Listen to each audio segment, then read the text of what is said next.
Oke, semuanya, mahasiswa semuanya, kita lanjutkan segmen terakhir ya, mungkin ini dari bab permasalahan penelitian.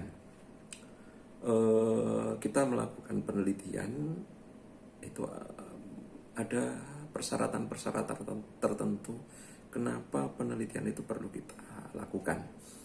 Yang pertama, penelitian itu kita lakukan itu karena menarik. Maksudnya menarik gimana? Banyak kasus ya,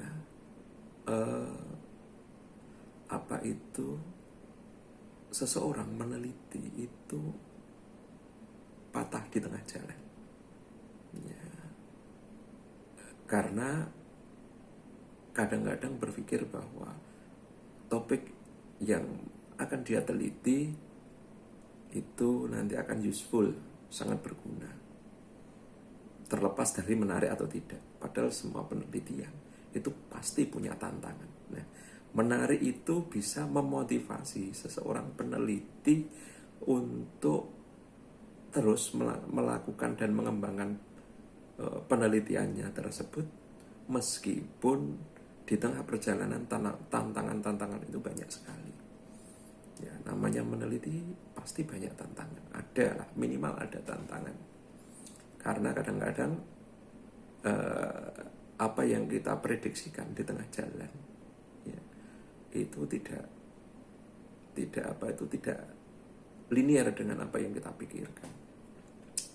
Gitu. Sehingga kadang-kadang muncul tantangan-tantangan yang kita di situ belum tahu solusinya. Tetapi yakinlah bahwa setiap problem itu pasti ada solusi. Itu yang pertama. Kenapa harus menarik? Menarik bagi peneliti itu karena itu adalah hal yang sangat penting agar penelitian itu nanti memotivasi peneliti untuk melakukan penelitian secara serius. Yang kedua adalah berguna. Jadi penelitian, untuk apa melakukan penelitian kalau tidak ada gunanya? Yang dimaksud berguna itu jangan terlalu berpikir bahwa nanti akan langsung masuk industrialisasi dan seterusnya. Jangan bermimpi sampai itu dulu. Yang namanya berguna itu paling tidak memberikan manfaat bagi Anda sendiri, peneliti, karena Anda memiliki pengexperience ya dalam penelitian. Itu paling tidak gunanya bagi Anda, memiliki manfaat bagi diri Anda sendiri, bisa punya experience dalam hal penelitian, dan juga bagi objek penelitian itu nanti di situ akan mendapatkan masukan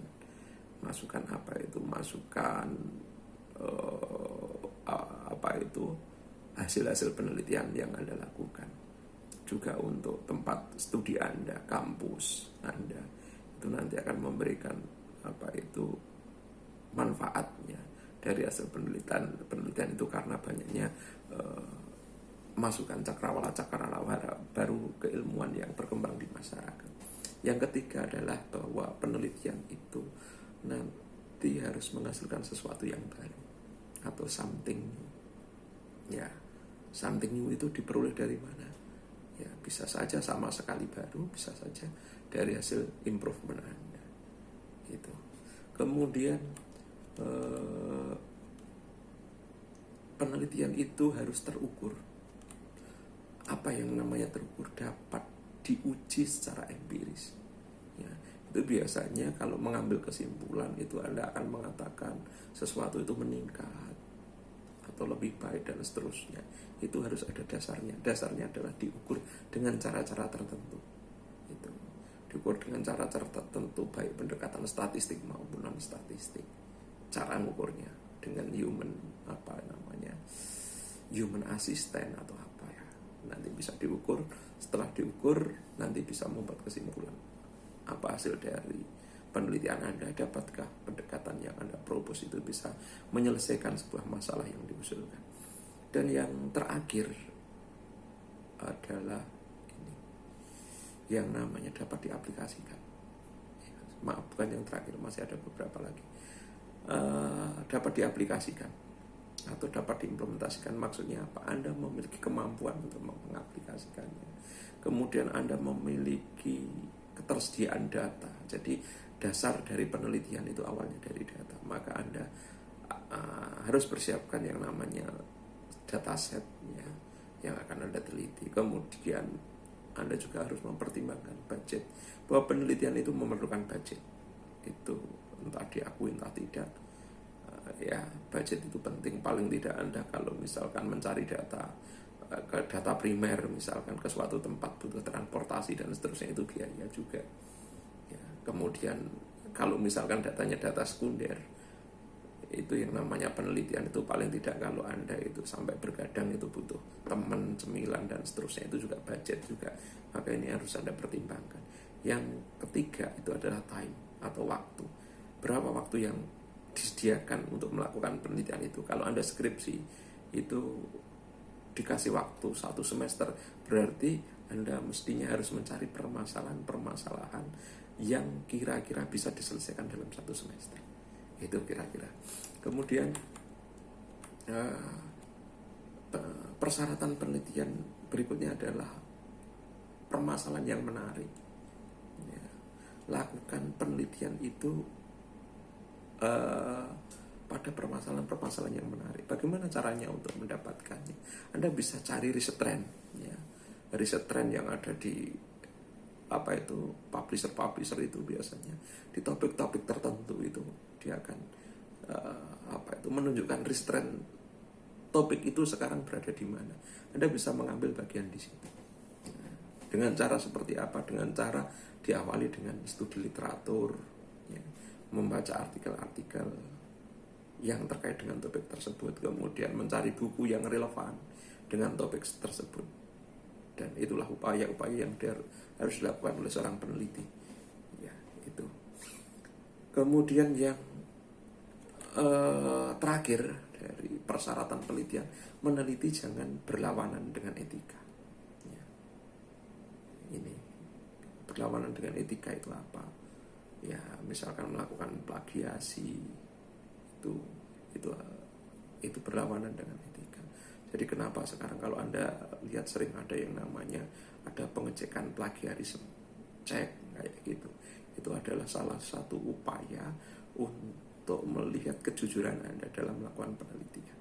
Kita bisa melihat salah satu objek yang sama, tetapi objek yang sama itu mari kita lihat dari sudut pandang yang berbeda, sehingga kita bisa bercerita dengan indah dan dalam sebuah penelitian itu bisa melihat sudut pandang yang sangat beragam.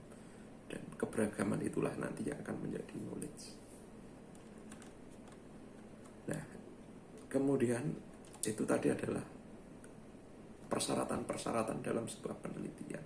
Dan yang terakhir dalam sebuah penelitian itu untuk menguji hasilnya itu harus diukur. Jadi permasalahan itu yang diusulkan, nanti usulan itu nanti akan diselesaikan dengan cara-cara tertentu yang namanya dikasih approach ya. Nah, setelah problem itu dikasih approach, harapannya dapat diselesaikan. Nah, bagaimana kita bisa mengukur apakah problem itu bisa diselesaikan oleh approach atau tidak ya, maka kita uji. Menguji itu bisa dilakukan dengan 2 cara yang berbasis statistik maupun non statistik atau dengan human based evaluation. Human based evaluation itu bagaimana ya, mungkin dalam pengukuran ini bisa kita lanjut di segmen selanjutnya karena ini topiknya agak banyak ya. Kalau kita kasih contoh misalkan kasih human error opinion dan seterusnya, itu tekniknya seperti apa, ini perlu bahasan tersendiri ya. Mungkin jadi seperti itulah kira-kira ketika kita membicarakan masalah problem of research atau riset problem. Riset problem itu adalah bagaimana sebuah penelitian itu dimulai, itu berawal dari adanya problem ya, penting. Banyak reviewer menggunakan problem sebagai acuan atau sebagai parameter, ini kira-kira layak enggak ini di-accept di dalam publisher. Kemudian contohnya apa, permasalahan riset tadi sudah disampaikan ya. Kira-kira ini segmen ini adalah segmen terakhir dari permasalahan penelitian. Semoga bermanfaat dan selamat belajar di rumah. Jaga kesehatan baik-baik. Semoga kita senantiasa dapat perlindungan Allah Subhanahu wa taala. Amin.